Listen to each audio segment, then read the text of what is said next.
না দাঁড়ান দাঁড়ান। হ্যাঁ হ্যাঁ হ্যাঁ, শুরু। স্টার্ট। আচ্ছা, এ হলো আমরা একটা অ্যালার্ম ক্রিয়েট করলাম। হ্যাঁ, এখন এই যে লাল লাইট জ্বলতেছে মানে অ্যালার্ম। তো হ্যাঁ। অ্যালার্ম ঠিক আছে। অ্যালার্মটা আমরা দেখবো কিভাবে, এটা ব্যাক বাটন। হ্যাঁ, হুম। এই ব্যাক বাটনে চাপ দিব, এই যে ইভেন্ট লক্স। হ্যাঁ, ইভেন্ট লক্সে যাইয়া এই ওকেটাকে দুইবার চাপ দিতে হইব। দুইবার চাপ দিলে এখানে আমরা তখন এই যে এটা প্রেজেন্ট, এটা অটো নাই দেখে এইটা আসছে। এখন আমরা নিচে যাব, নিচে গেলে এই যে ইমার্জেন্সি স্টপ শাটডাউন অ্যাক্টিভ, এই অ্যাক্টিভ মানে অ্যালার্ম।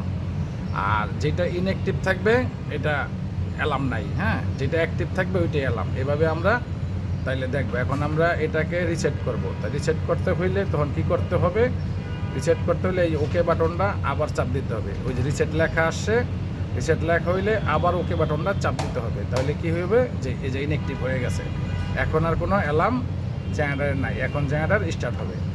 ঠিক আছে, তাহলে আমরা এটা ব্যাক বাটন, এটা ওকে বাটন। হ্যাঁ, ইভেন্ট লক্সে যাই, এই যে আবার ইভেন্ট লক্সে গেলেই আপনার এই অ্যালার্মটা দেখাবে। এই যে এটাকে ডাবল চাপ দিতে হবে। ডাবল চাপ দিলে আমরা যেটা অ্যাক্টিভ ছিল এই যে এখন ইনঅ্যাক্টিভ হয়ে গেছে, ইমার্জেন্সি স্টপ শাটডাউন ইনঅ্যাক্টিভ। ঠিক আছে, তো এইভাবে আমরা অ্যালার্মটা দেখে তারপরে আমরা এই জেনারেটর স্টার্ট করবো। এই যে এখন অটো দিয়ে দিলাম। ওকে।